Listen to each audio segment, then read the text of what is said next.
Every decision you make is a self-analysis. Hello everyone, today we're going to do something strange. We're going to press record, not on a camera or a phone, but on a mind. A real one. Mine. It's late. I'm standing barefoot in front of a fogged-up bathroom mirror, half lit by the kind of flickering fluorescent bulb that makes everything feel like a confession booth. The air is warm from a long shower I didn't need. And I'm staring. Not checking for pimples or gray hairs or uneven eyebrows. I'm looking for me. I mean really looking. You probably won't survive what I see. So before you get comfortable, take a moment to like the video and subscribe, but only if you really like what I do here. And tell me where you are in the world, and what time it is for you right now. Now, let's get comfortable, and let's get started today. I've lied to myself in 1,000 quiet ways, but nothing quite rivals the daily ritual of pretending my reflection is a stranger. That I'm just someone who wandered in from another life. Someone I don't owe honesty. And yet, there's no one I lie to more.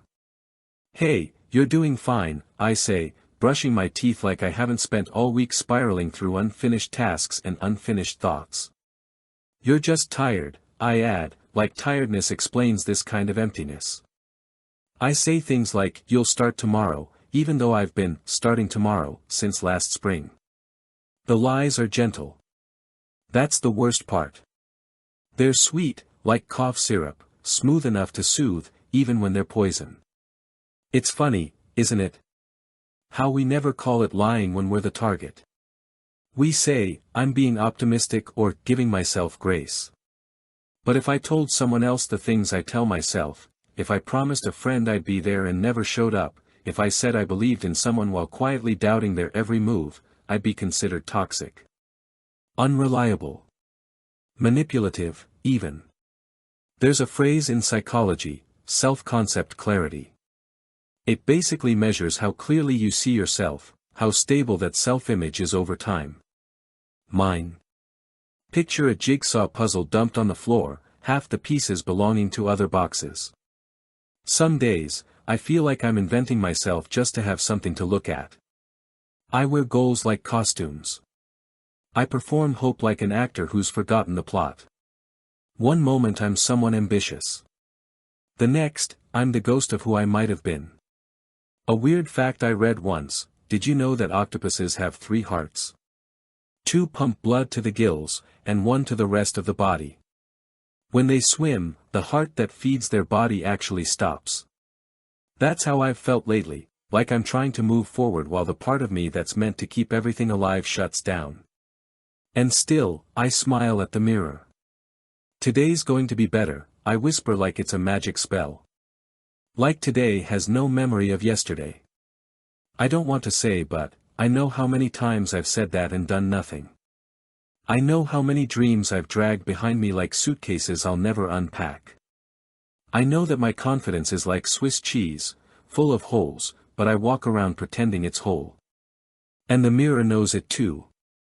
Sometimes I think of that ancient philosophical debate, the one that asks, are we the same person across time? If I met my 10-year-old self, would they recognize me? Would they be proud?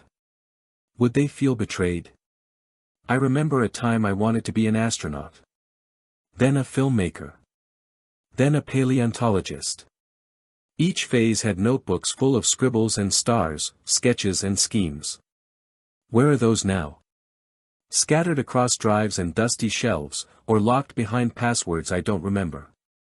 I keep replacing passions like light bulbs, only I forget to throw out the burnt ones. The mirror doesn't mock me. That would be easier. It's worse, it pities me.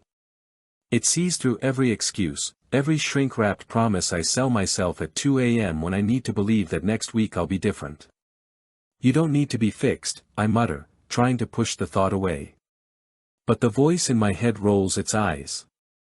No, but you do need to be faced. That's the thing, isn't it? Most of us are experts at distraction. I can scroll for hours. I can binge, I can nap, I can doom-click articles about billionaires I don't even like. Anything to avoid 5 still minutes with myself. And when I finally do stop, it hits me like cold water. I don't know who I am when there's nothing left to pretend. I don't know what I want that isn't filtered through expectation or guilt. I once asked a friend what they'd do if no one was watching. They said, "I'd leave." Just that. Not even a location. Just, leave. I understood. Because deep down, I've always known I'm running from someone who can't be outrun, the version of me that tried. That version haunts every quiet night.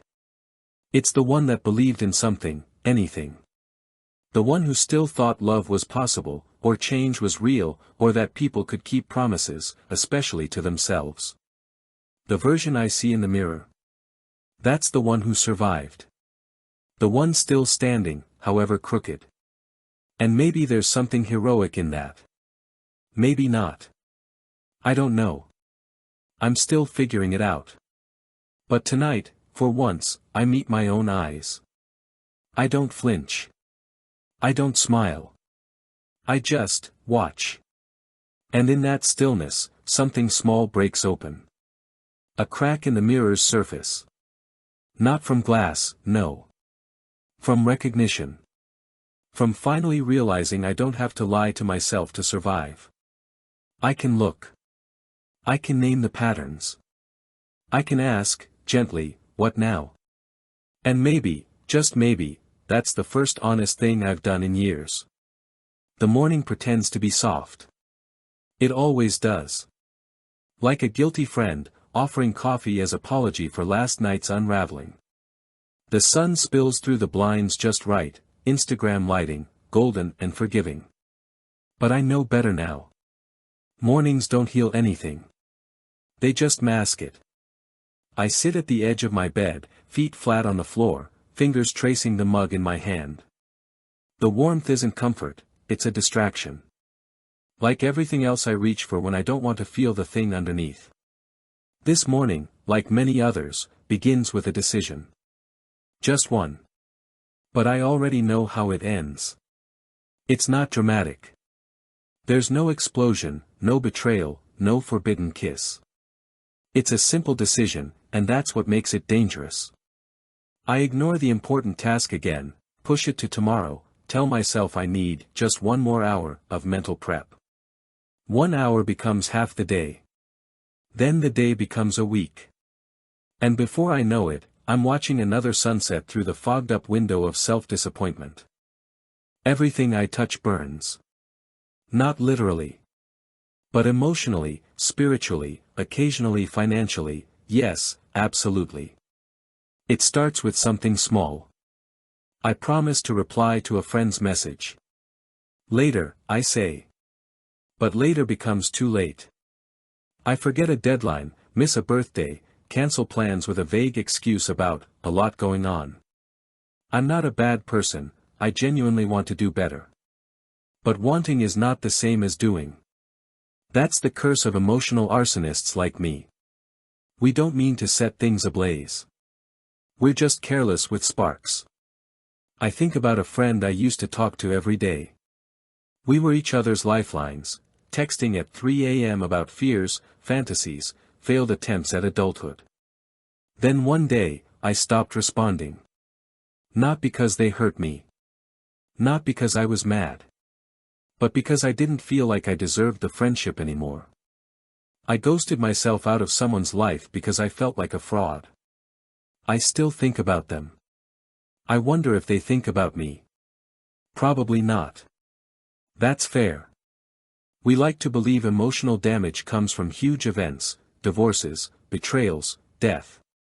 But truthfully, most of mine comes from 1,000 paper cuts. Skipped routines. Conversations I dodged.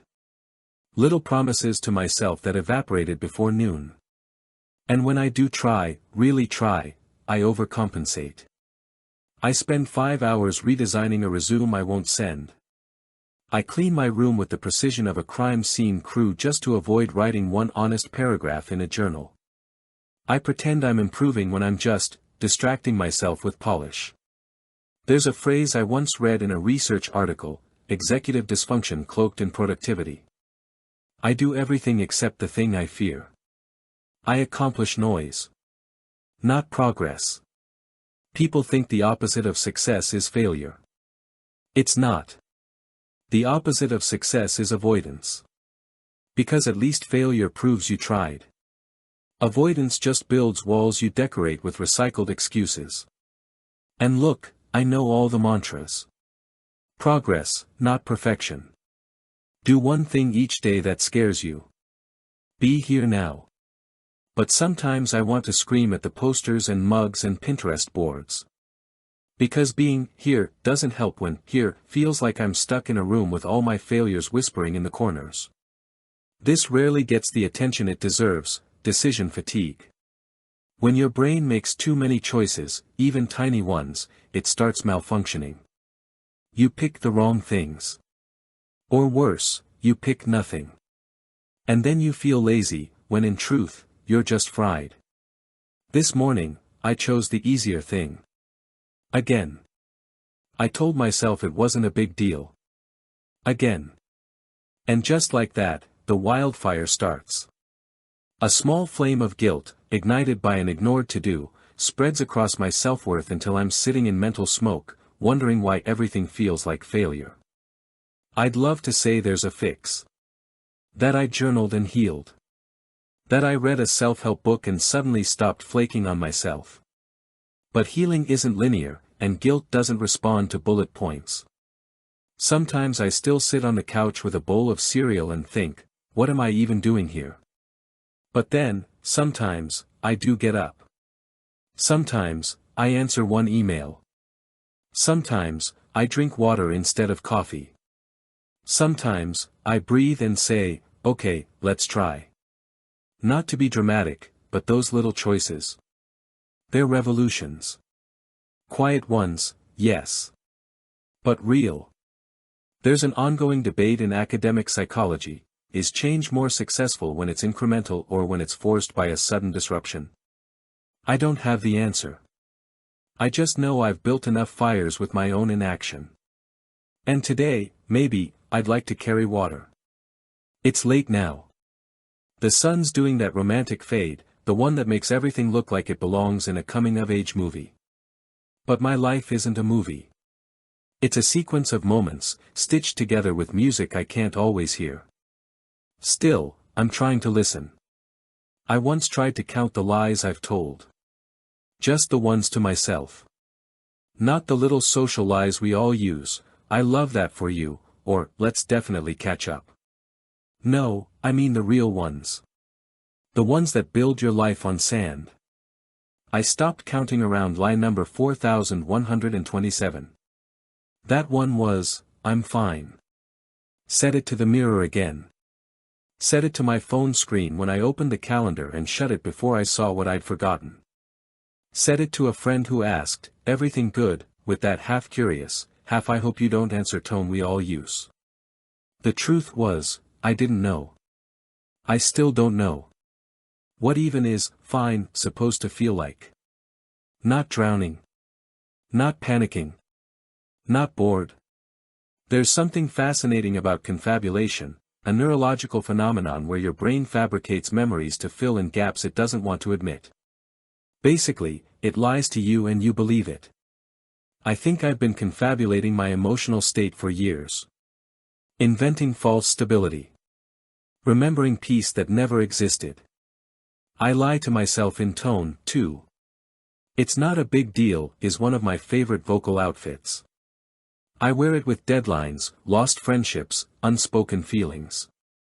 It's the lie that lets me stay cool when everything underneath is smoke and static. Another one. I'll do it tonight. I won't. I know I won't. The part of me that said it is already scrolling TikTok and wondering how many almonds is a serving. When I was 15, I lied in a way that still aches. I told my mom I was going to a group study session. I ended up sitting on a park bench alone, notebook open, trying to write poetry that didn't sound like plagiarism. I wasn't sneaking around. I just didn't want her to know that I had no friends that day. That the person who invited me canceled, and I didn't want to go home too early and raise questions. I told her it went great. But emotional truths aren't tagged and labeled. They sneak in disguised. One moment I think I'm being efficient, turns out, I'm avoiding. I think I'm protecting myself, turns out, I'm isolating. The academic debate I'm obsessed with right now is whether emotional intelligence can actually be trained or if it's mostly innate. Some studies suggest exposure to language and reflection practices help. Others argue it's temperament, something baked into us from birth. If I could buy a supplement for honesty with self, I'd take 10. But no such pill exists. The lies I tell myself aren't even clever anymore. They're tired. Like a bad rerun. You work well under pressure. No, you just never learned how to start on time. You needed the rest. Did you? Or did you just hide in it? You'll feel better after this snack. When has that ever worked? Sometimes I lie through action. Like opening a document and leaving it blank for an hour so it looks like I'm busy. Or walking into a bookstore and calling it research when I'm really just hoping someone mistakes me for someone literary. Or saying I'm almost done with a project that exists only as a bullet point on a dusty Notion page. One of the most dangerous lies. I can't help it. It absolves me of effort. It's a soft bed of helplessness that justifies inertia. When I say, I can't help it, what I usually mean is, I don't want to feel the discomfort of changing this. The human brain is amazing.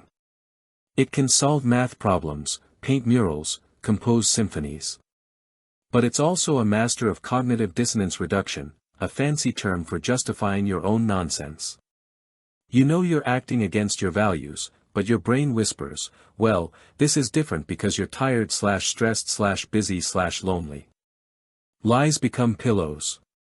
There's a joke I tell myself sometimes, you'd make a great cult leader, if only you could get yourself to listen. I laugh, then I wince. Because it's true. I'm persuasive. To others. I know how to inspire, how to lift, how to motivate people into motion. But when it comes to turning that spotlight inward? Crickets. This internal hypocrisy haunts me. A few weeks ago, I gave someone advice about burnout. You need boundaries, I said, sipping coffee like I was wise.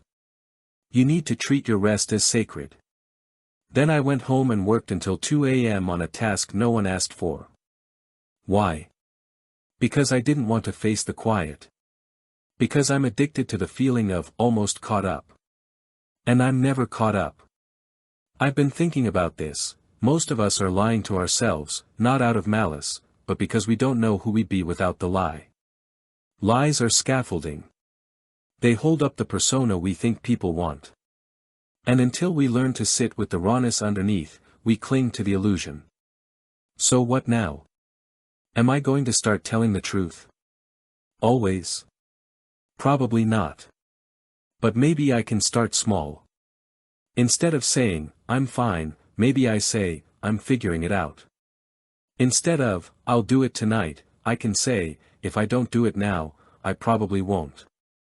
Instead of, it's not a big deal, I might try, it hurts, but I'm pretending it doesn't. That's not healing. But it's honest. And maybe, just maybe, honesty is the first step towards something better than fine. There's a particular kind of ache that doesn't shout. It simmers. Low. It shows up when I see someone doing what I once dreamed of. When I scroll past a story of success that looks eerily like the one I drafted in high school notebooks. That version of me, the one who used to believe, I can still see them in flashes. Usually when I'm alone, staring at a blinking cursor or watching the steam curl off a half-drunk mug of tea. I sabotage my potential daily, even when I know I'm better than this. Let me be clear, I don't mean better than other people. I mean better than me, better than what I allow myself to become. There's a quiet brilliance under the surface, one I sometimes glimpse in the middle of a project I actually finish. Or in a sentence I write that doesn't sound borrowed. Or in the way I solve a problem before anyone else sees it. But I don't trust it.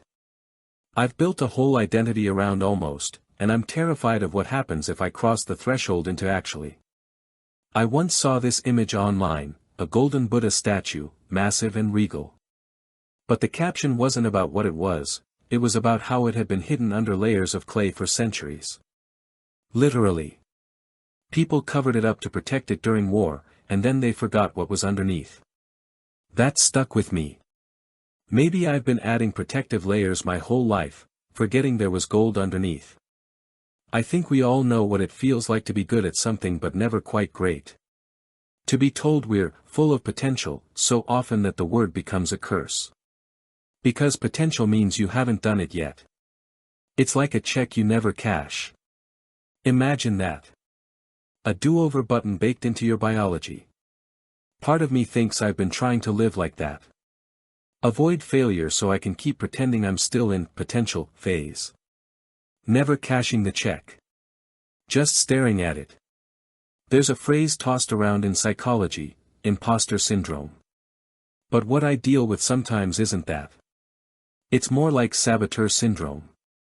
It's not that I think I'm undeserving. It's that I know I could do more, and I choose not to. And then hate myself for it. It's like setting a house on fire and standing outside, watching it burn while whispering, "What a tragedy." You ever start a project with fire in your chest, only to abandon it the moment it starts to matter? That's me. All adrenaline, no finish. I've got folder after folder of half-starts, novels with 2 chapters, business ideas with no spreadsheets, to-do lists with the easiest boxes ticked. The strange part is, people still think I've got it all together. I say the right things just often enough. I deliver just enough results. I show up with just enough energy. But none of it's spontaneous, it's curated. Controlled. Like a filtered feed, I let the world see only what flatters me most. There's an academic theory that's haunted me for years, self-handicapping. It's when people deliberately undermine their own performance to protect their ego. So if they fail, they can blame the effort, not their ability. Oh, I didn't really try. Or, I was just messing around. Familiar? Yeah. I've worn that mask too many times. But what if I actually tried? What if I finished something? What if I didn't preemptively sabotage just to protect myself from the humiliation of not being good enough? I asked myself that in the shower once. I was shampooing, eyes closed, trying not to drown in overthinking. The water was too hot, the kind that feels like punishment. And I heard myself whisper, "You'd be dangerous if you stopped doubting." Not dangerous in a villain way. Dangerous in a limitless way. Dangerous to the version of me that's comfortable. The one who prefers safety over risk, even if it means staying stuck. Let me tell you about a guy I met at a co-working space once.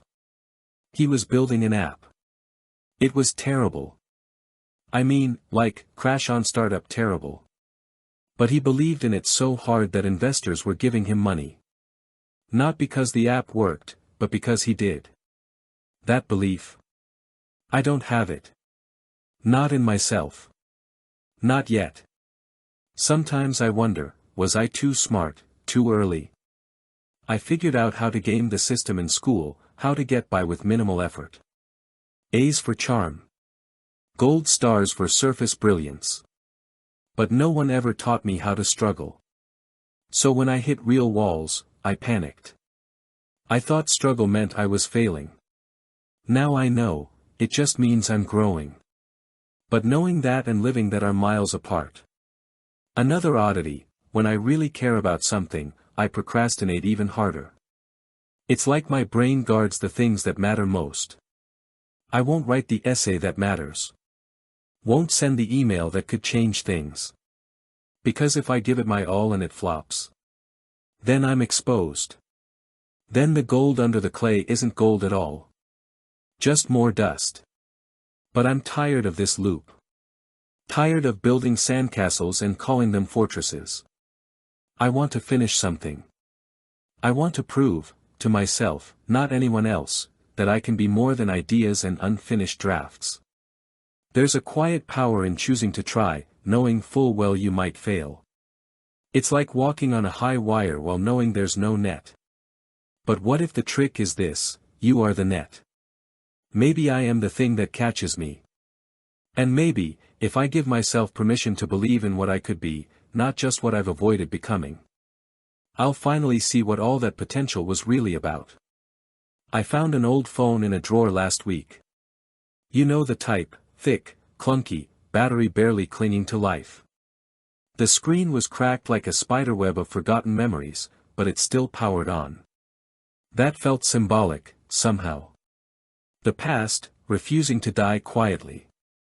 As it booted up, I felt a strange cocktail of dread and nostalgia.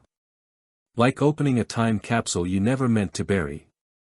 Once it loaded, I was flooded. Old texts, screenshots, blurry photos of people I haven't spoken to in years. But the part that hit hardest? The Notes app. It read like a graveyard of ambition.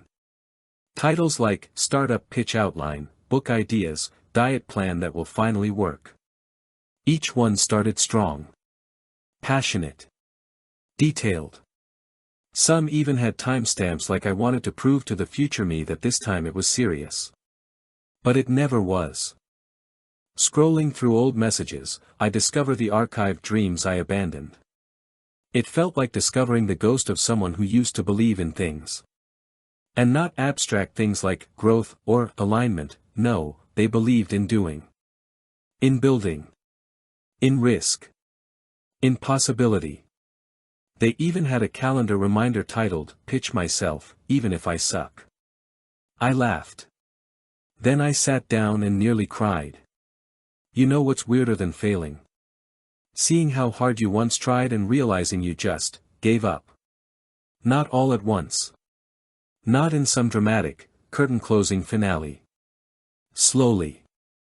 One ignored reminder at a time. My archived dreams were funny in that tragic kind of way. Like one note that said, idea for a movie about a time traveler who can only go forward but not back. Meta, huh? I guess I always knew that looking back hurt too much. But still, I scrolled. And I started to notice a pattern, not just of ideas, but of excuses. After every big dream, there was a follow-up entry like, too expensive, someone already did it better, or my personal favorite, maybe when I have more time. If time were money, I'd be bankrupt from wasted minutes alone. There's this idea in neuroscience called neuroplasticity, the brain's ability to rewire itself. The more you do something, the more it becomes your default. You build pathways, habits, shortcuts. The tragedy is that this applies to doubt, too. I trained myself to back down. To stop before starting. My brain is a well-lit highway for hesitation. I missed the version of me who was bad at things but did them anyway. Who wrote poems that didn't rhyme. Who made YouTube videos with terrible lighting. Who sent pitches that got ignored but sent them anyway. That person was kind of obnoxious. But brave. Sometimes I pretend I stopped dreaming because I got realistic.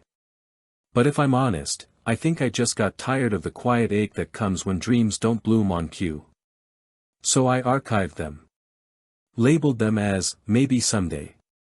Hid them in folders I renamed things like, miscellaneous. It's like I put my ambition in witness protection. And the worst part? I kept living like those dreams didn't exist. Kept building new ones on top of the old, without clearing space. Imagine planting seeds in a garden where last season's roots still tangle below. Nothing grows right. There's an academic conversation happening now around future self-continuity. It's the degree to which people feel connected to who they'll become. When you see future you as a stranger, you're less likely to save money, eat well, take risks. That was me. Future me was a stranger who I figured would be smarter, calmer, more successful, she'll figure it out. But I never thought to introduce myself to her now. To build a bridge. So here I am, scrolling through those digital diaries, realizing I've been ghosting future me. She probably thinks I'm a flake. One message from a friend stood out. It was short: "Don't forget who you are when you're not scared."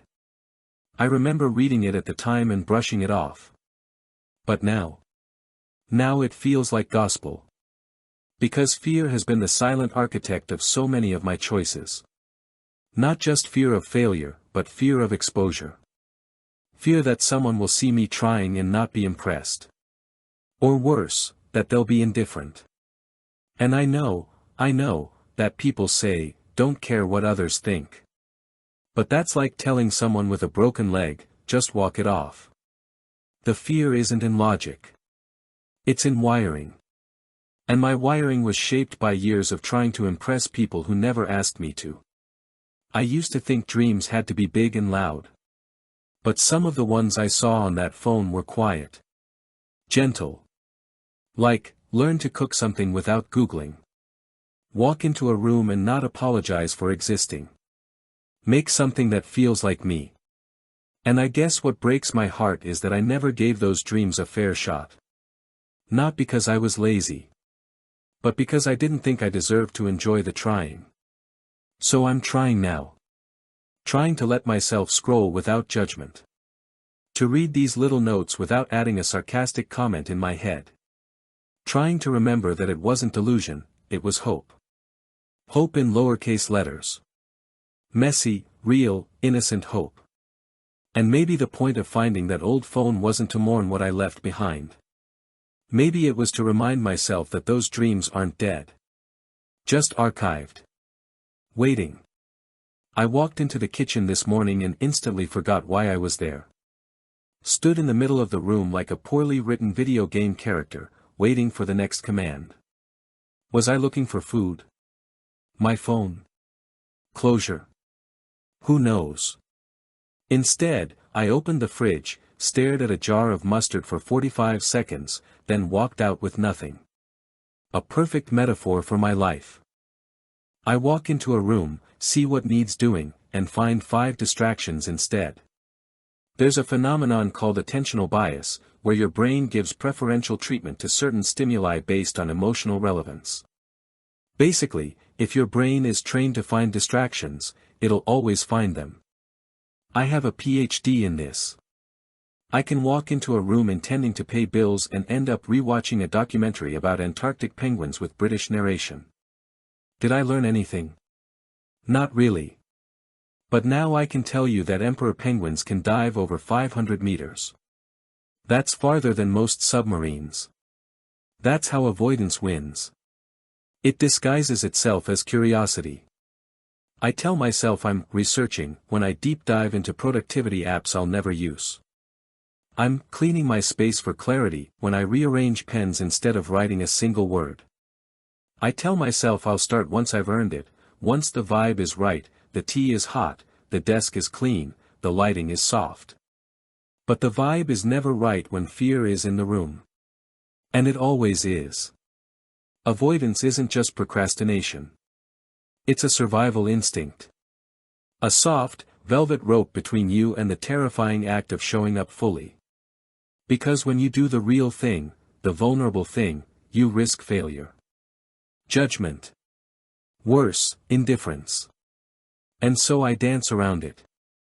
With impressive grace, I might add. I dodge the hard stuff like it's a dodgeball tournament. Real tasks become shadows on the wall. I'll reorganize files for an hour to avoid replying to one emotionally loaded email. I'll edit an image in Photoshop until it's pixel perfect while ignoring the conversation that needs to happen. Avoidance is a shapeshifter. Some days, it looks like self-care. I'll run a bath, light a candle, and call it healing, when really, I'm soaking in delay. Other days, it wears the mask of perfectionism. I can't start unless I know it'll be perfect. But perfection is just delay in designer clothes. There's an academic debate I read once about whether avoidance behaviors are more tied to anxiety or trauma. It's fascinating. Some researchers argue it's a neurological safety pattern, your brain avoiding pain pathways. Others say it's behavioral reinforcement. If dodging discomfort worked once, your brain takes notes. I don't know which camp I fall into. I just know I've dodged so many feelings, I should be in the emotional Olympics. Meanwhile, here I am, struggling to do basic things like book a dentist appointment or answer a voicemail without spiraling. I used to think the answer was discipline. So I made charts. Schedules. Blocked off focus time like I was running a Fortune 500 company. But you can't schedule your way out of avoidance if the core of it is emotional. You can't Trello board your way past fear. Once, I tried to do a no distraction day. No phone, no social media, no background music. Just me and the task. It lasted 17 minutes. That's how long I could sit with myself before the craving for anything else kicked in. I suddenly remembered a sock that needed mending. An email from 2 weeks ago that urgently needed rereading. A YouTube video I should probably study for tone. Avoidance is a gentle thief.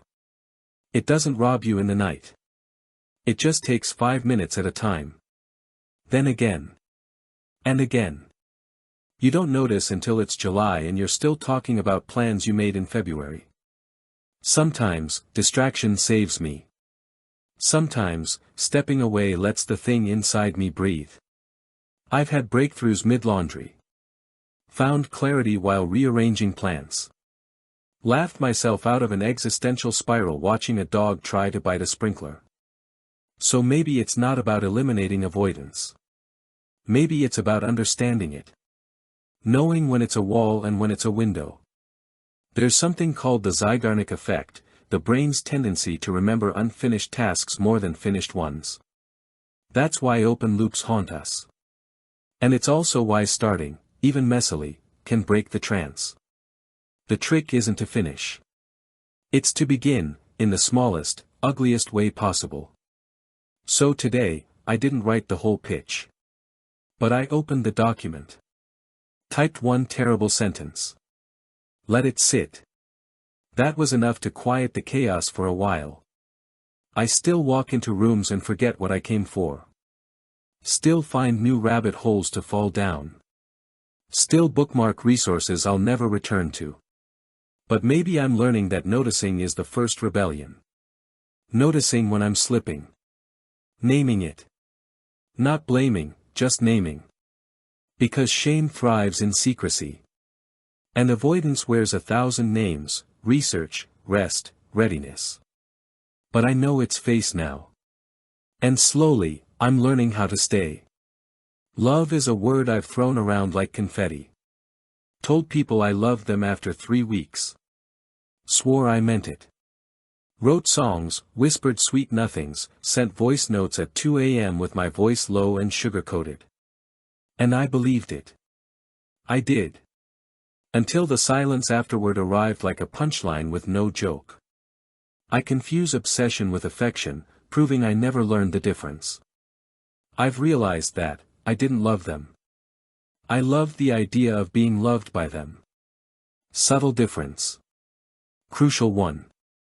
I mistook longing for connection. I mistook butterflies for depth. And worst of all, I mistook being seen for being known.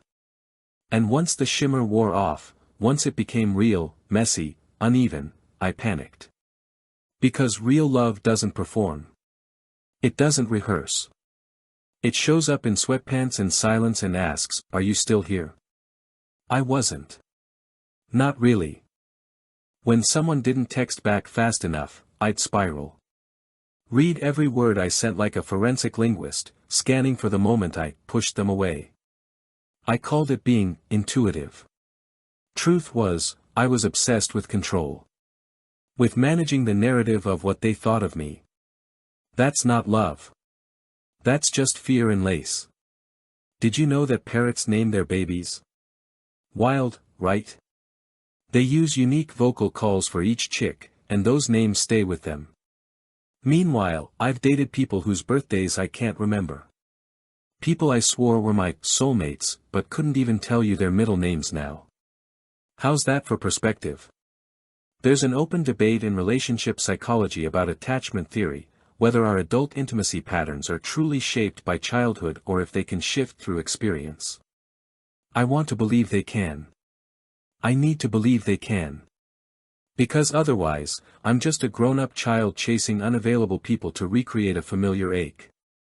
I always fell hardest for the emotionally unavailable. The mysterious ones. The ones who gave just enough to keep the story alive. Like bread crumbs in a dark forest. And I followed, hungry and romanticizing my starvation. I didn't want love. I wanted a narrative arc. Some people fall in love to feel safe. I fell in love to feel special. Like I was the exception. The one who'd fix them. Unlock them. Be the reason they finally stayed. Somehow they didn't. And even if they had, I wouldn't have known what to do with it. Because when someone offered consistency, I labeled them too available. Boring. Predictable. Why? Because consistency didn't match the emotional rhythm I was used to, craving, waiting, doubting, hoping. I danced best to chaos. Stability threw off my groove. One of the worst things I've ever said out loud. If he doesn't make me anxious, is it even real? I said it half laughing, but I felt it deep. Like love had to be thrilling. Like the roller coaster was the ride, not the red flag. I ignored people who treated me well. Called them nice like it was an insult. Because nice didn't activate my nervous system. Here's what I've learned: anxiety is not chemistry. It's not romantic. It's your body remembering past damage and asking if it's happening again. And I kept mistaking that alarm bell for a symphony. I've told people I loved them when what I really meant was, please don't leave. That's not love. That's survival. Love, real love, doesn't always feel like fireworks. Sometimes it feels like a well-lit room. Like a text that says, made you coffee. Like someone remembering how you take your eggs. It doesn't hit like a wave, it settles like soft dust. I once ended a relationship because they didn't post about me online. I told myself it was about transparency. Validation. But really? I was chasing public proof. I wanted others to witness the connection, as if love wasn't real unless it was performed. I'm embarrassed now. But I see it clearly. There's a moment that still plays in my head. I was sitting across from someone I thought I adored. We were at dinner, and I was asking questions. About dreams. Fears. Family. They gave surface-level answers, and I pretended it was enough. Because I didn't want depth. I wanted presence. Their face. Their time. Their energy. Substance. Optional. I left that dinner feeling empty. Love is not a mirror. It's not about finding someone who reflects your worth back to you. It's not about completing you, fixing you, filling you. It's about recognizing each other. In all your mess. In all your quiet. And if I'm honest, I haven't always shown up that way. I've loved from the surface. Sent beautifully worded texts while withholding the most vulnerable parts of me. Crafted perfect date nights but avoided conversations about the future. I offered curated affection, like a highlight reel. Then blamed them when they didn't feel connected. This isn't about blame. Not really. Most of them were doing the same thing. We were all just scared. Performing roles we didn't rehearse for. Hoping the applause would come anyway. So now, I'm learning to sit still. To let someone be quiet without assuming I've done something wrong. To express affection without needing a response. To ask myself, do I actually love them? Or do I just love the version of me I get to be when they look at me that way? There's a difference. A big one. And I think I'm finally ready to learn it. I move fast. Not in a cool, slick, always getting things done way. More like I'm being chased by a consequence I can't name. I calendar every hour, make lists that spawn smaller lists, and build routines inside routines like Russian dolls of productivity. From the outside, it looks impressive. From the inside, it's just panic in a power suit. I keep achieving things that don't matter just to avoid stillness. That's the trap. I stay moving so I don't have to listen. Because in the quiet, the real questions show up, the kind that don't get solved by crossing off to-dos. In the noise, I can pretend I'm fine. I'm just busy. I'm booked and blessed. But really, I'm running. Endlessly. There's a phrase I heard once, productivity as a trauma response. It hit like a lightning bolt. Doing, achieving, checking off boxes, not because I love progress, but because I'm terrified of what I'll feel when the noise stops. I've been dressing anxiety in the language of success. I'll spend hours tweaking a presentation for a meeting that doesn't matter, just to feel in control. I'll take on extra projects no one asked for because if I say no, what if they stop inviting me? And worse, what if I finally realize I have no idea what I'm doing this all for? Did you know sharks die if they stop swimming? Not all of them, but many species rely on motion to breathe. If they stay still, they suffocate. That's how I feel most days. Like stillness equals death. Not physical death, something scarier. The death of relevance. Of purpose. Of being wanted. Odd, right? How a person can be surrounded by validation and still feel invisible. In psychology, there's a debate about hedonic adaptation, whether people return to a set level of happiness no matter how much they achieve. Some argue that lasting satisfaction is possible. Others say we're doomed to chase the next high. I've been in that debate for years. With myself. Every new win becomes an old one within minutes. And I'm back to searching for the next hill to climb. You know what makes this cycle extra cruel? I don't even celebrate the wins. I downplay them before they're done. I finish something and say, well, it wasn't that hard. Or anyone could have done that. Or, I was just lucky. There's no arrival. Just motion. Constant motion. I once spent 3 straight weekends planning a project launch that got cancelled. Not even because of me, just external stuff. But I didn't mourn it. I dove straight into the next task like a shark looking for air. Didn't even pause to feel the disappointment. Because pausing is dangerous. It might invite reflection. And reflection might ask me, are you happy? I don't have an answer for that. I keep notebooks. Planners. Digital dashboards. I'm obsessed with time management apps. Every new one is like a promise that this time, I'll feel in control.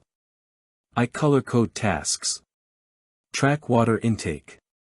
Set sleep alarms I ignore. I do everything but sit with my actual self. The tragedy is, I'm really good at pretending. I'll tell people I'm working on exciting stuff when really I'm doing work to avoid the real stuff. I've learned how to be high-functioning while emotionally out of service. One time, I had the flu and still joined a Zoom meeting. Why? Because I was afraid of not being seen. Not being useful.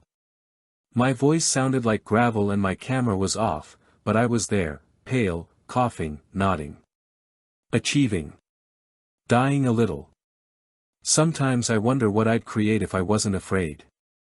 If I wasn't trying to outwork the fear of being forgotten. Because that's the root, isn't it? I don't just want to be excellent. I want to be unerasable. But the cruel joke is, when you operate from fear, even your best work feels hollow. Like winning a game you didn't want to play. Back in the real world, my phone buzzes. Another deadline. Another request. Another ping that says, you matter because you're needed. And I respond instantly. Because I want to be needed. Because I don't know who I am when I'm not. But I'm starting to ask harder questions now. What if achievement isn't identity? What if doing more isn't the same as being more? What if I could stop? Not forever. Just, for a while. What if I sat on the couch with no book, no podcast, no second screen? Just sat. Breathed. Let the silence stretch. What would it say? Would it whisper regrets? Would it scream loneliness? Would it tell me I've been filling space instead of living? Maybe. But maybe it would also say, you're okay, even when you're still. And maybe that's the truth I've been running from all along. I used to believe that time healed everything. Like the mere act of watching months pass would somehow dilute the impact of the words I never said. But time isn't a healer, it's a terrible filing system. It just pushes things deeper, shoves them into quiet drawers of the mind until they rattle loose at night. The dialogue replays every night, things I said, or didn't say, still carving scars. It's always at the worst times, too. When I'm trying to sleep, or mid-shower, or walking home in the kind of golden hour light that makes you reflect whether you want to or not. That's when they come back. The conversations I pretend never happened. The words I said too harshly. Or not at all. The silences I weaponized. The truths I swallowed. And man, some of them were just unnecessary. I think of the friend I ghosted because I didn't know how to be honest about how I'd changed. I think of the ex I kept texting long after the goodbye because I was more afraid of absence than awkwardness. I think of the parent I didn't call back because I didn't have the energy to pretend I wasn't quietly unraveling. Did you know elephants can recognize themselves in a mirror? It's one of the tests for self-awareness. They even touch a painted spot on their face when they see it in the glass. I wonder what it says about me that I avoid mirrors after certain conversations. Not the ones with other people, the ones with myself. There's this academic question that floats around in philosophy: are we morally responsible for actions we've forgotten? A lot of deep thinkers argue yes. That forgetting doesn't erase harm. I agree. But I also think memory is selective for a reason. Because remembering everything would crush us. But me? I remember. Especially the moments I wish I didn't. Like the time I told someone, "You always make things worse," just because I didn't want to admit I needed help. Or the birthday I missed and then lied about being sick because I didn't know how to say, "I just forgot." Or the time I asked someone to stay just so I wouldn't have to feel my own loneliness echoing back at me. Some conversations don't leave bruises.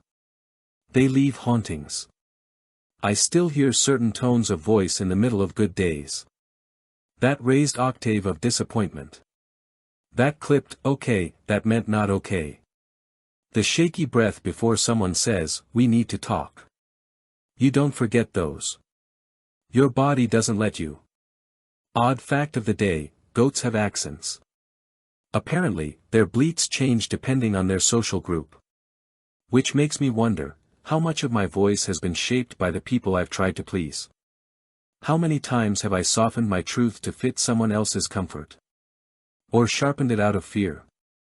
The worst part of these memory loops isn't the content, it's the inability to edit. In my head, I rewrite the dialogue. I say what I should have said. I respond calmly instead of snapping. I pause instead of pressing send. But the scene's already closed. The credits rolled.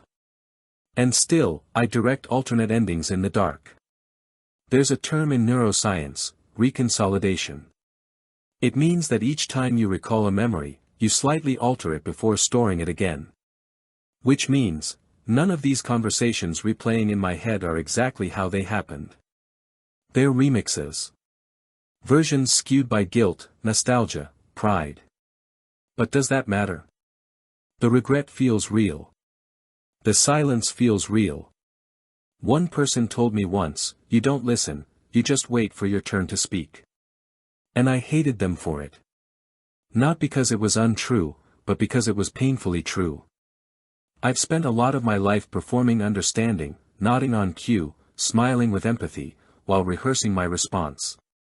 That's not connection. That's theater. And what about the things I should have said? The compliments I swallowed because vulnerability felt risky. The apologies I postponed until they expired. The "I love you" I turned into a meme or a joke or a sarcastic, whatever, loser, because sincerity made my teeth itch.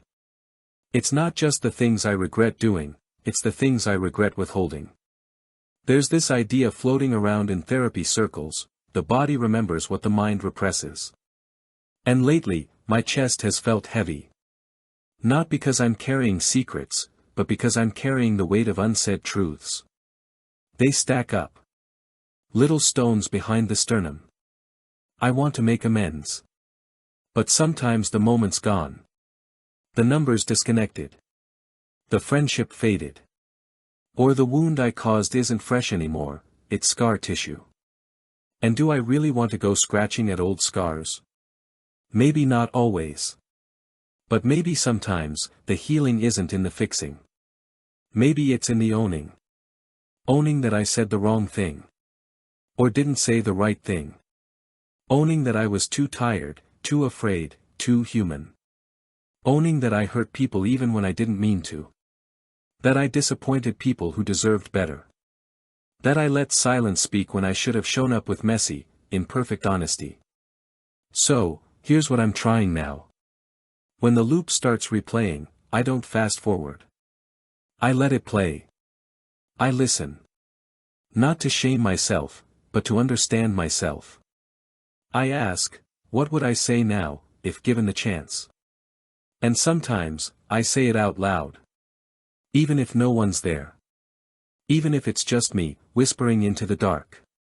Because maybe part of healing is letting your past self finally have a voice. Even if it's years too late. My planner lies to me.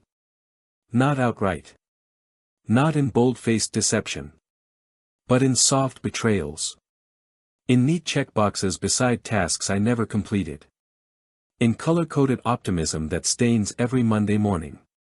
In motivational quotes at the top of each page that make promises I don't remember making. Even my planner reminds me that I'm not living by my own promises. I flip through the pages like a forensic detective, seeking patterns in the ruin.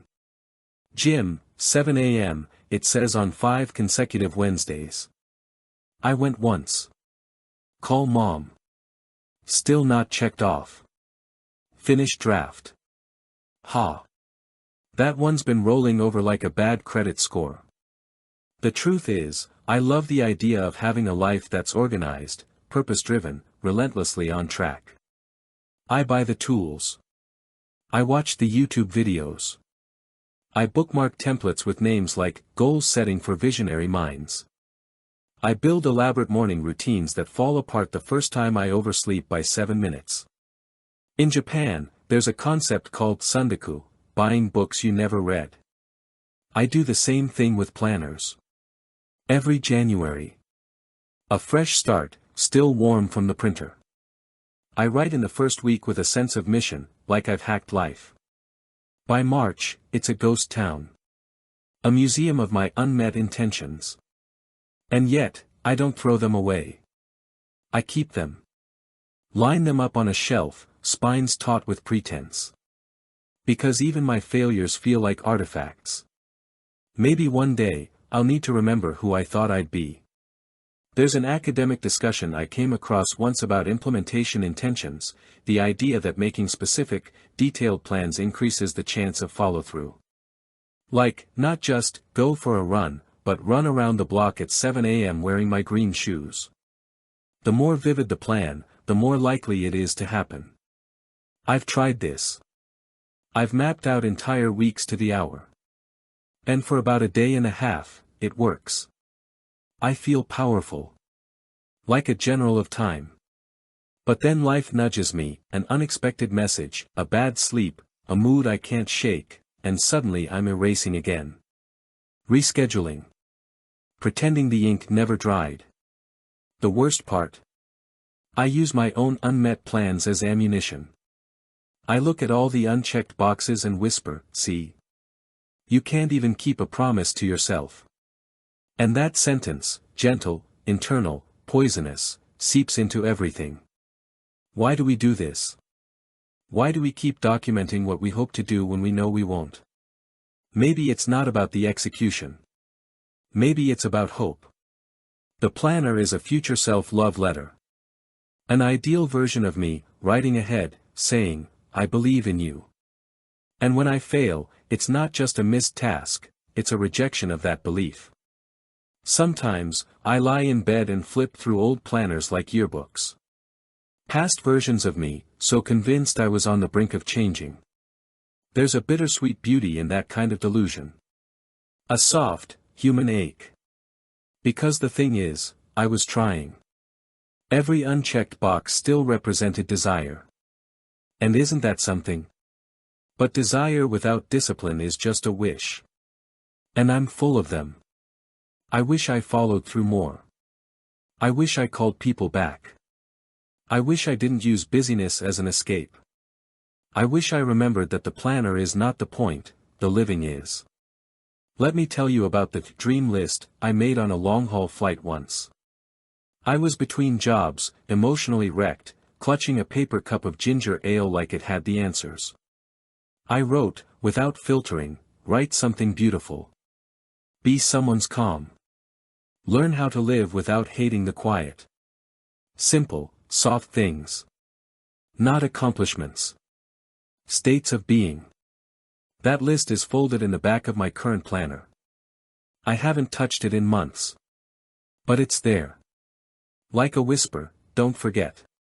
There's a certain cruelty in how planners divide time. They make it feel linear. Like life is a staircase, climb, climb, climb. But real life doesn't feel that way. It feels more like walking in a fog. You know there's a path, but you can only see 2 steps ahead. And every now and then, you trip on something you forgot you left behind. I don't hate my planner. Not really. It's just a mirror I can't argue with. It doesn't care about my excuses. Doesn't care if I was tired, overwhelmed, heartbroken, uninspired. It just shows me the imprint of my intentions. And sometimes, that hurts. But it's also a strange kind of grace. Because even when I break my promises, I'm still making them. That has to mean something. So I'm trying something different now. Less structure. More rhythm. Less pressure. More pulse. I don't schedule every hour. I leave white space. Not for failure, but for living.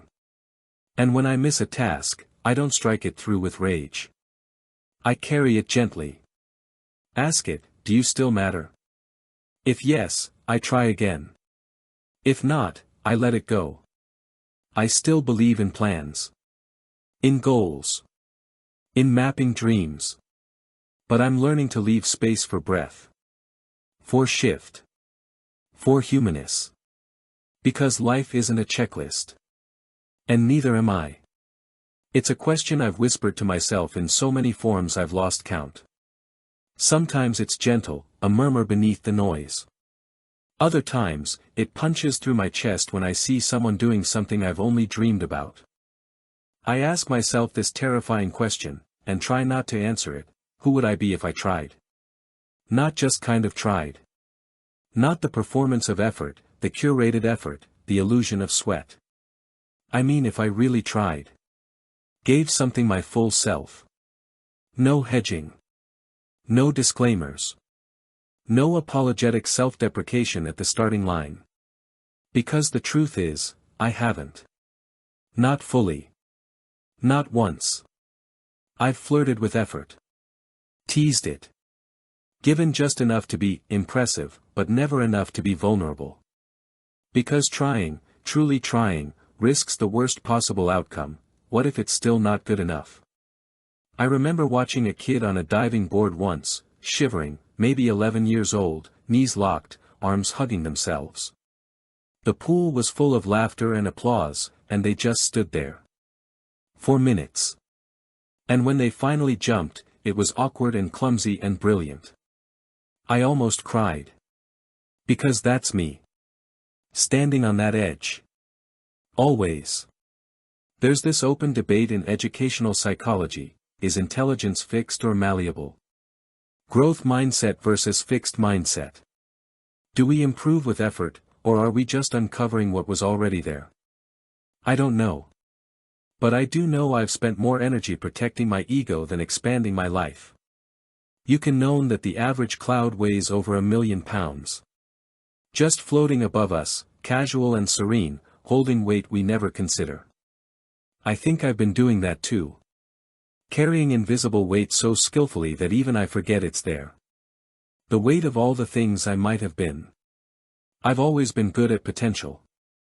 People praised me for it. Teachers. Coaches. Random mentors. You've got something, they'd say, like they were blessing me. But potential without action is like staring at a matchbox and never striking it. So I keep not trying. Because if I don't give my full self to something, then failure can't stick to me.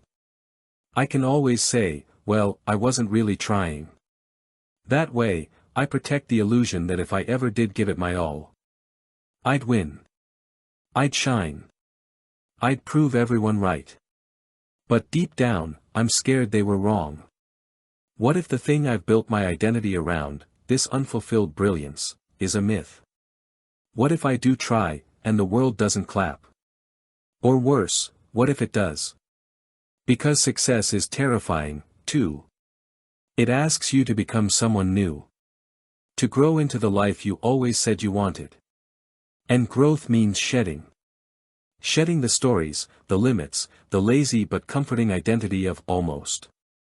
That's grief, too. I've known people who tried. Really tried. People who went broke pursuing a vision. Who left relationships. Who moved cities with nothing but an idea. And I admired them, worshipped them, even. But I also judged them. Quietly. Called them reckless. Because if I honored their courage, I'd have to face my own cowardice. Sometimes I'll read a quote, or watch a clip, or overhear a conversation that lights a fire in me. And for a few hours, I believe. I plan. I write it all out. I feel powerful. But then I remember how comfortable my excuses are. How familiar it is to say, one day. How many people love me exactly as I am, unrealized, but pleasant. To really try. That would disrupt everything. It would change how I see myself. How others see me. It would mean holding my breath and jumping, no guarantee of applause, just the hard splash of honesty. And yet, there's a version of me that haunts every dream. They don't look richer or more famous or more perfect. They just look lighter. Like someone who knows they left nothing on the table. Who wrote the book, even if no one read it. Who said, I love you, even if it didn't change the ending. Who woke up early because they wanted to, not because they felt they had to earn the sunrise. That version of me. I think about them all the time. Oddly, they don't judge me. They're just, waiting. Patient. Like a future friend standing under a street lamp, knowing I'll arrive eventually. If I want to. The other day, I tried. Just a little. I sat down and wrote 3 pages of something I'd been avoiding. No editing. No Googling synonyms. Just raw, unfiltered words. It wasn't brilliant. But it was honest. And afterward, I felt something I hadn't in years. Pride. Not the pride of achievement. The pride of presence. Of finally showing up. I've learned that trying won't always make you great. But it strips away the excuses. When you stop holding back, the real you steps forward, no filters, no escape routes. You meet yourself under the lights, bruised or not, and you whisper, at least I didn't hide. So I'm asking the question again, louder this time. Who would I be if I tried? If I committed to something without apology? If I let my dreams graduate from theory to action? If I stopped living like a footnote to a life I haven't written? I don't know the answer. But I'm getting closer. And that might be the bravest thing I've done yet. I looked at my reflection this morning, not the kind of looking that checks hair or makes sure your shirt isn't inside out. I mean really looked. Into the eyes. Past the puffiness and the pre-coffee blankness. And for once, I didn't think, you need to fix this. I thought, you've survived a lot to stand here. Maybe that's enough for today. I try, for once, to see myself the way I see strangers, with grace. I'm so good at offering kindness to everyone else. I'll tell a friend it's okay to take a break. I'll remind someone online that rest isn't laziness. I'll send, "You've got this," texts like candy on Halloween. But when it comes to myself, I treat kindness like it needs to be earned.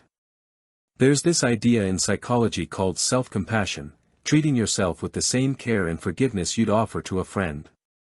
Simple enough. Yet somehow, it feels unnatural. Like I'm cheating if I go easy on myself. Like if I'm not constantly disappointed in myself, I'll fall apart.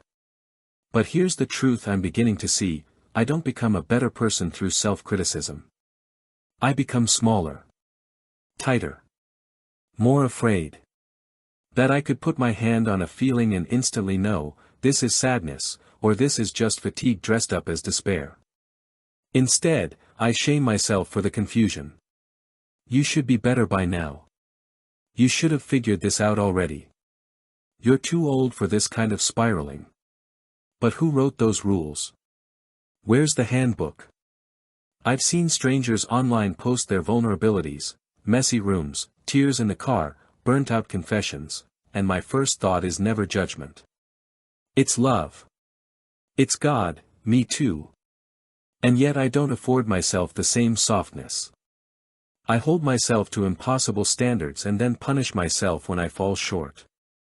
There's this ongoing debate in the mindfulness world: does too much self-compassion encourage complacency? Some argue it makes people lazy. That it dulls ambition. Others say the opposite: it creates the safety required for real growth. I used to lean toward the former. Push hard. Hustle harder. But lately, I'm learning that tenderness isn't weakness. It's courage in a quieter form. Because it's easy to be cruel. Easy to berate yourself into motion. But it doesn't last. What lasts is gentleness. So now, I'm experimenting. When I mess up, I don't launch into a lecture. I breathe. I say, "That was hard, huh?" Sometimes I even whisper, "You did your best," even if I'm not sure it's true. Not to let myself off the hook, but to stay with myself. Because abandoning myself doesn't build character. It just deepens the loneliness. One of the most powerful things I've started doing is writing letters to myself. Not the aspirational kind. Just short notes. A paragraph. A sentence. Sometimes it's, "I know this week hurt, but you made it through." Other times, it's simply, "I love you, even when you're tired of trying." That last one took me 6 months to write without flinching. There's a memory I return to sometimes. I was maybe 8.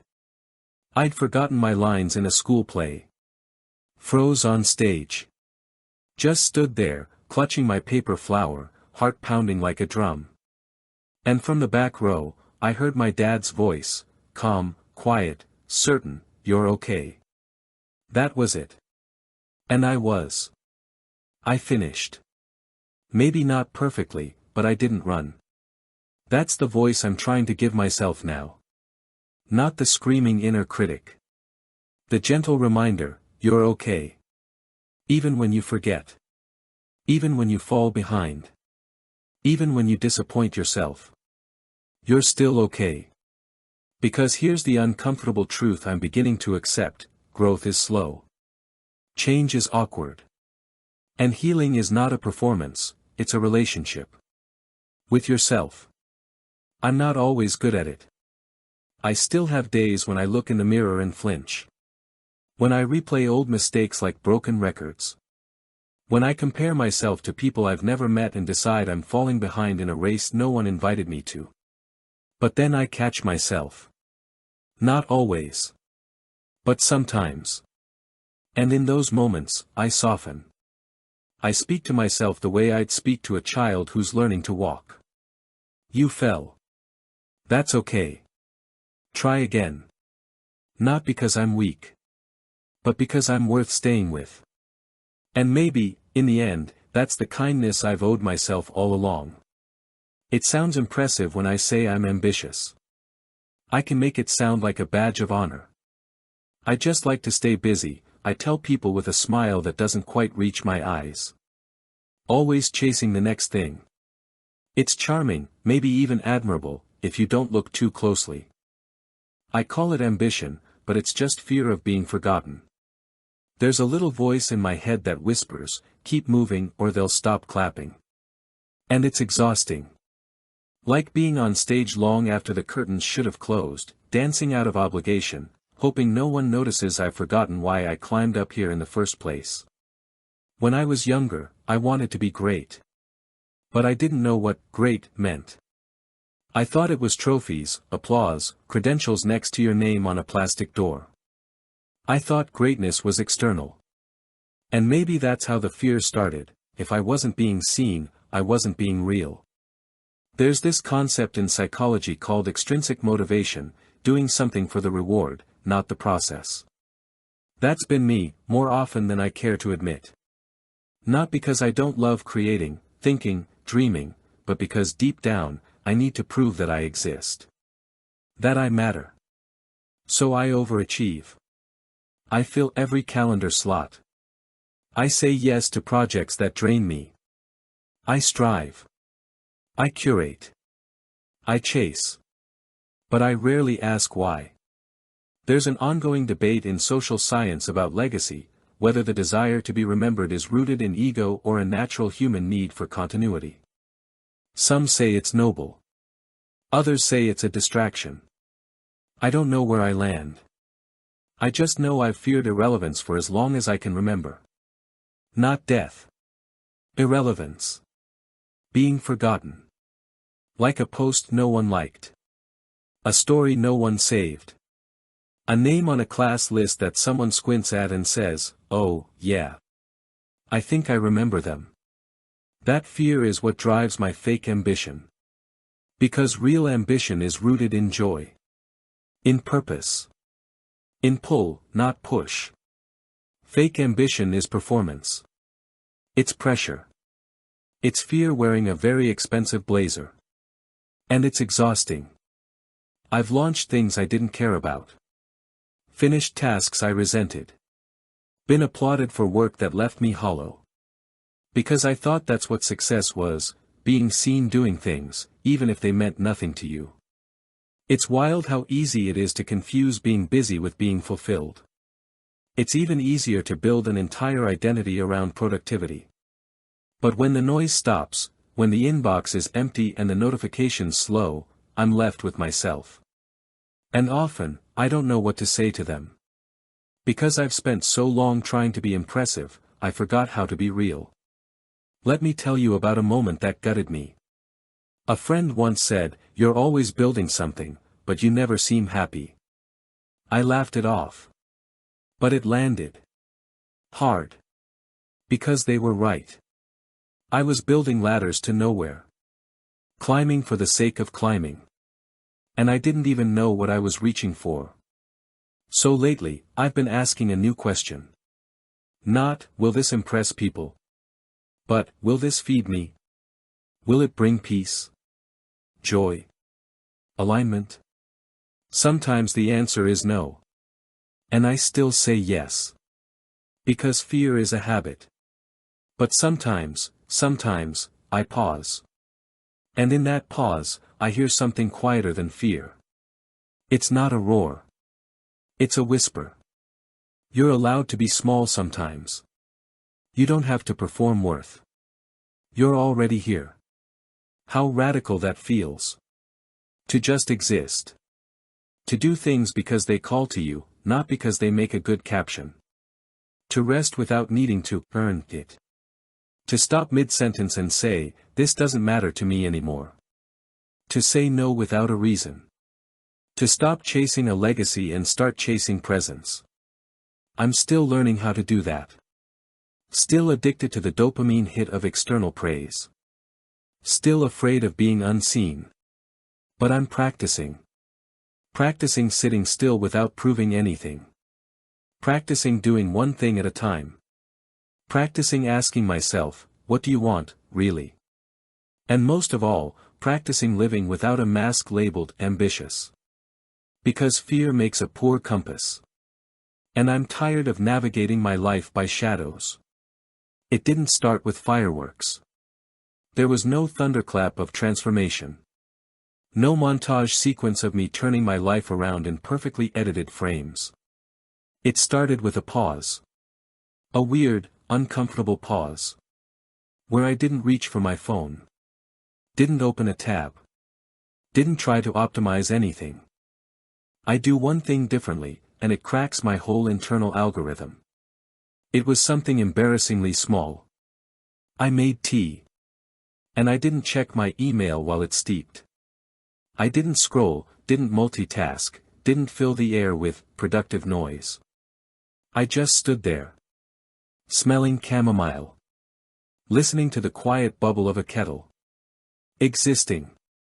And that felt revolutionary. I've built my entire identity on being efficient. Responsive. A multitasking wizard. I am the person who can stir soup, answer DMs, update a spreadsheet, and draft a content plan all before the pasta boils. So the act of doing one thing with intention. It disrupted the entire system. It was a quiet rebellion. A refusal to treat myself like a machine. You might know that when astronauts return from space, they have to relearn how to walk. Their muscles atrophy in zero gravity. That's what coming back to presence felt like I'd been floating in the space of performance, and now gravity was hitting. I had to relearn how to be here. There's this concept in behavioral psychology called pattern interruption, a way to jolt your brain out of autopilot. You do something differently, change your route to work, eat with your non-dominant hand, brush your teeth in silence instead of scrolling, and suddenly, you're aware. You're back. That first small act snowballed. The next day, I walked without headphones. I noticed trees I didn't know were there. The way the bark curls. How the light hits their shoulders like it's flirting. I felt something I hadn't in weeks, wonder. Then I said no to a meeting I didn't need to be in. Then I journaled and didn't post a single quote from it. Then I replied to a text 2 days later, without apologizing or over-explaining. Each one felt like cracking a window in a sealed room. Not everything changed. My inbox was still full. My calendar still overbooked.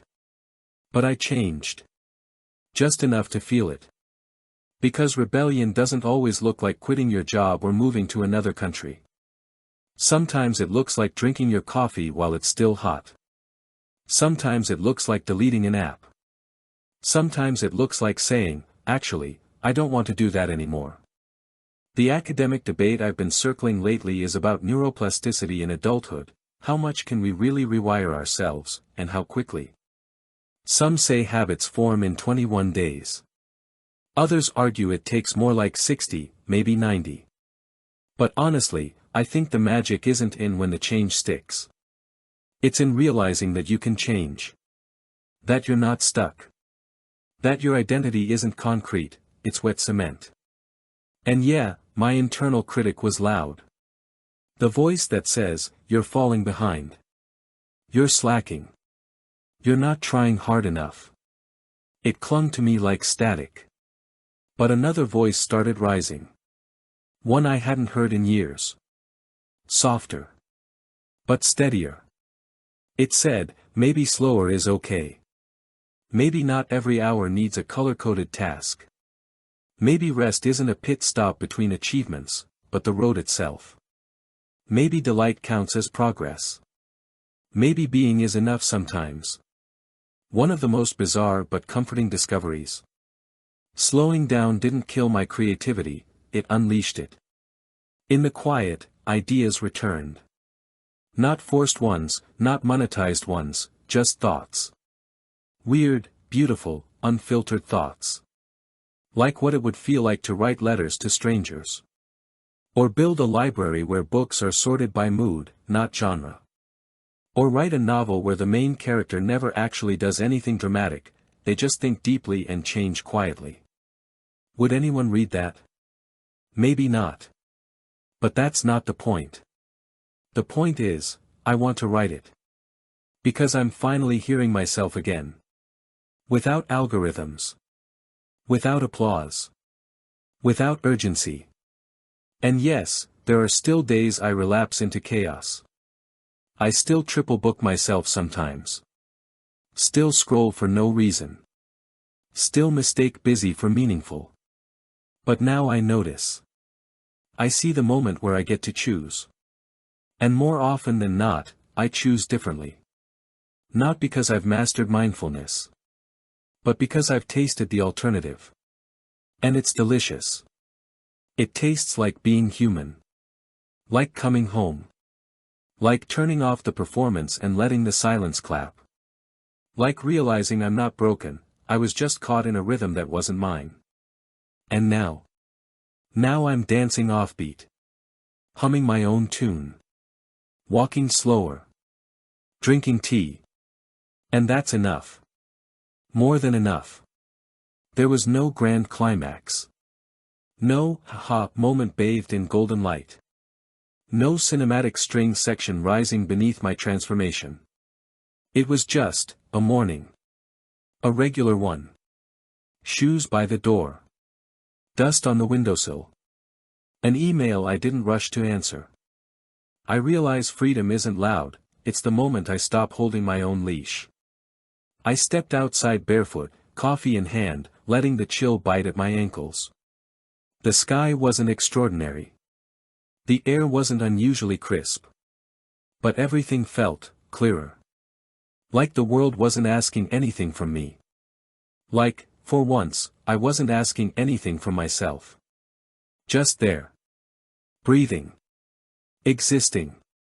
And then, this is going to sound strange, but I felt the wind. Not in the poetic, overwrought sense. I mean literally. I felt it brush against my skin, and instead of ignoring it, I noticed it. Like my body had finally unclenched enough to register sensation. It made me smile. A small, private, unforced smile. The kind you don't even realize you're making until your face relaxes into it. For so long, I've been trying to earn my own peace. Believing freedom was a reward at the end of doing everything right. Finish the list, fix the flaws, impress the crowd, then you get to rest. But freedom doesn't live at the end of a checklist. It lives in the moment you stop believing you need to be more than you already are. Odd fact of the day, whales sing more complex songs the quieter the ocean is. Noise pollution messes with their rhythms, their communication. And suddenly, I understood them. Because my mind, too, sings best in stillness. But I've been drowning in noise, notifications, comparisons, anxieties, imaginary deadlines no one else can see. I always thought peace would feel empty. Boring. Like the credits of a movie rolling after the climax. But it doesn't. Peace feels roomy. Like having space inside your chest where there used to be knots. Like silence that hums instead of shouts. And the fear? The need to achieve, to prove, to perform. It's still there. But it's quieter now. Like a toddler that's finally napped. I can still hear it mutter sometimes, still see it peeking around corners, but it doesn't drive the car anymore. There's this lovely phrase in Eastern philosophy, non-striving. It doesn't mean apathy. It means moving with life instead of constantly swimming upstream. Letting go of the belief that struggle is the only way to prove you're alive. For the first time, I believe that I'm not behind. Not late. Not failing. Just arriving. Slowly. Fully. There's a tree outside my window that I've lived next to for years. I've never really looked at it. Not properly. Today I did. It's bent slightly to the left, like it's been leaning toward something. The sun, maybe. Or away from a wind that shaped it over time. It's not symmetrical. Not perfect. But it's thriving. Not in spite of the lean, but because of it. That's me now. Bent, but still reaching. Rooted. Not perfect. But finally, free. Free from the belief that productivity equals worth. Free from the myth that peace must be earned. Free from the script that said my life only matters if others clap for it. There's no applause this morning. No witnesses. Just a cup of coffee cooling on the porch railing and the sound of birds that don't know how inspiring they are. And that, somehow, is enough. Maybe that's what I've been missing all along. Not a new goal. Not a better plan. Just permission. To be soft. To be here. To let the wind touch my skin and not rush back inside. To let this version of me be enough, for now, for later, maybe forever. So if you're still here, still listening, still wondering what any of this means for you, maybe it's this. You don't have to hold your own leash anymore. You're allowed to let go. You're allowed to feel the wind. So now we slow down. Not because we're out of things to say, but because silence deserves space too. If you've made it this far, 15 parts of self-analysis, memory, honesty, and small rebellions, then maybe something in you is changing too.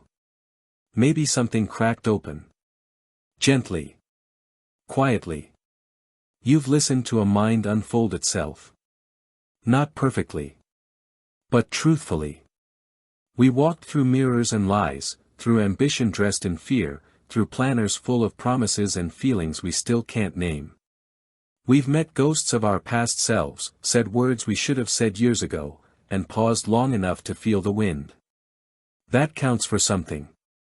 Maybe everything. Because growth doesn't always roar. Sometimes it's the moment you stop scrolling.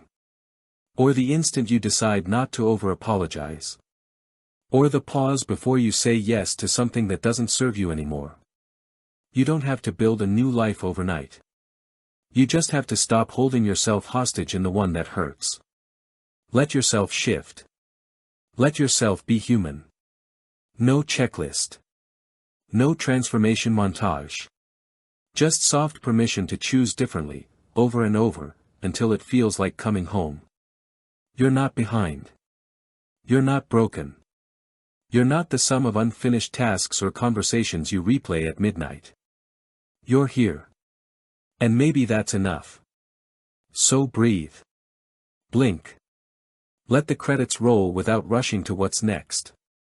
Sit in the gentle space where stories end, not with fireworks, but with a whisper.